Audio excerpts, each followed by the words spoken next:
I sort of wanted to talk about something to bring in the new year that was sort of irking me a little bit throughout the end of last year, which is the fact that the Xbox Series X, for whatever reason, is still kind of underperforming when it comes to direct comparison to the PlayStation 5, despite the fact that the Xbox Series X is no doubt the more powerful console. So we are left kind of wondering and maybe holding the bag a little bit, saying, hey, exactly what's going on here?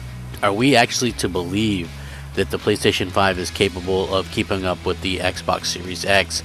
And I think that's something that a lot of people are actually having some problems with when it comes to actually believing that, when it comes to actually kind of dealing with that. And for me personally, it's not a big deal because I just find it to all be a little bit funny. Like I said the other day when I did a video, now there's very little differences or noticeable differences between versions of games that we're getting for either platform right now.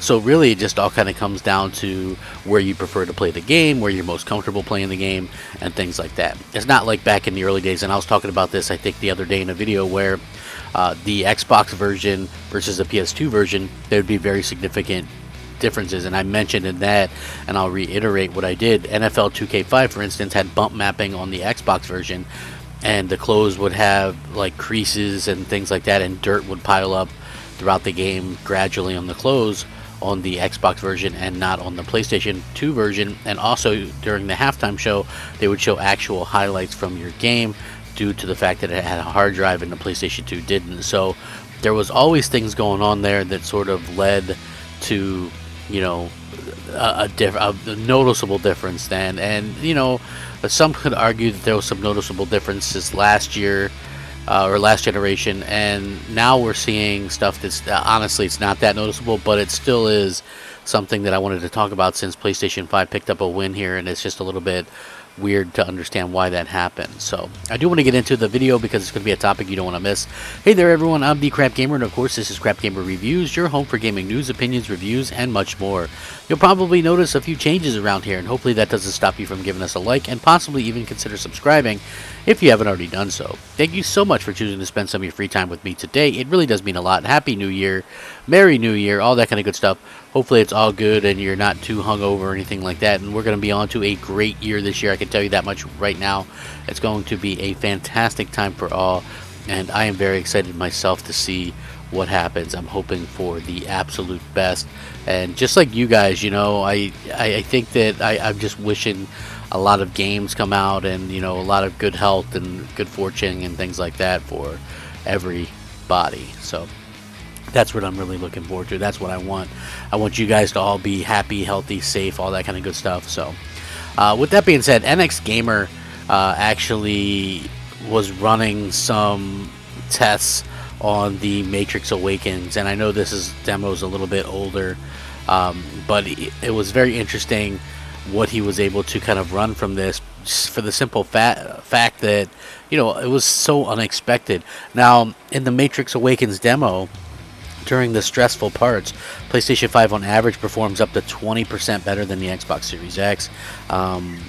NXG, you know, did a really good job of kind of breaking it down, and I'm going to link this in the description. And I know, you know, we're kicking off the new year with maybe some stuff that's a little bit older, but it is very, very interesting to me that, you know, this is such a thing to where we're at this point in time where the Xbox is not performing as well as the PlayStation 5 version, and people are starting to maybe take a little bit notes. Now throughout some of this, he mentions, you know, it's not really a big deal, and how, you know, it wouldn't be as optimized as, say, you know, some of the other games that we might see. And I get that. I totally understand that. I think that that's probably true. This is just a tech demo to kind of showcase what can be done on the hardware, and they do a very good job of that. I played both. One of the benefits from having both platforms is I was able to, you know, boot both up and kind of play both and just see what happens. And, you know, I wasn't let down. I thought both looked really good. I didn't notice a whole lot of difference, and I think I did even a comparison videos back a couple weeks ago of these. And for me personally, I just thought it was just such a great thing to look at on both that I didn't really notice any small changes. You know, maybe there was a few extra hiccups in the Xbox version or whatever. Is that a reason to worry? I don't really think so. I mean, to be honest with you, if you want me to talk about what I think.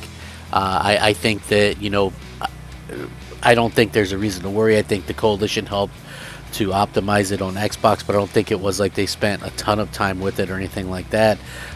What they were able to accomplish with the things that they did within the game, I think, or the demo, are fantastic on Xbox and PlayStation. I still don't know who helped optimize the PlayStation version. Maybe they didn't need somebody to help optimize that, but at the end of the day, I thought that they did do a really good job kind of getting this stuff out there and making sure that people had what they were looking for, had something that they could be proud of, had something that really showcased the hardware. And, bravo to them, kudos to them for getting that out there and, getting these things that people really were looking forward to. And I still think that, like, it's a fantastic way that they really showcase what the consoles can do. And I couldn't be happier with what they've actually done.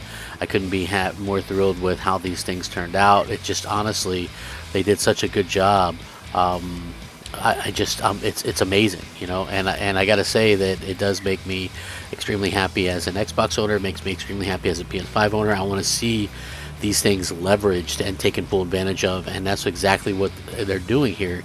And so, good for them. I think it's cool that they were able to kind of go out there and accomplish this stuff, and I would love to see even more of this kind of stuff in the future, because they've done such a fantastic job.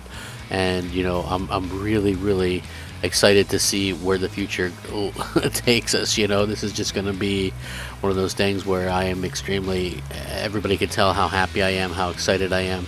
It's just one of those things that I'll continue to be this way, because it's so impressive, and as far as, like, I was playing, I'll be honest with you guys, right? So I have Call of Duty Vanguard on PlayStation 5, and I got it gifted to me on Xbox for Christmas as well. Shout out to WRZ Cup, man, good friend of mine, fan of the show, like Crossfire and stuff like that. We always go back and forth because we're both big football fans, but he's a Browns fan. Obviously, I'm a Ravens fan. I've actually won a bet the past couple of years where he actually had to buy me a game because the Browns, he thought, just had way more faith in his team than they deserved. So, yeah, but he ended up getting, and I like having Call of Duty on both. I usually get it on both at some point anyway, just because it's fun to play through the campaigns twice, and it's also fun to kind of be able to play with friends on either one. So, I liked how that kind of worked out. But I was just playing that, and I was thinking, man, I'm not saying that the whole game is a graphical treat, but there's certain levels on that campaign that just are, graphically speaking, look absolutely incredible, and it just blows my mind that that's a Call of Duty game, right? Like, it just does, honestly. So yeah, I have to say it's very cool, and I feel extremely lucky that we're playing these types of games the way that we are. And it's just a phenomenal time to be a gamer, and I can't wait to see where it takes us. I hope that we're all happy and healthy and get to go there together, because it's an exciting time. So thank you guys so much for watching. Have a fantastic day. What do you guys think about this? I don't really think that there's any big issue here with Xbox or anything like that. I just honestly just think that this is basically it's kind of coming down to slight optimizations and maybe time and things like that. We'll have to see what happens, but it is very intriguing. Rack 'em up, fact 'em up, Crap Gamer 'em up. Have a great day. Crap Gamer out.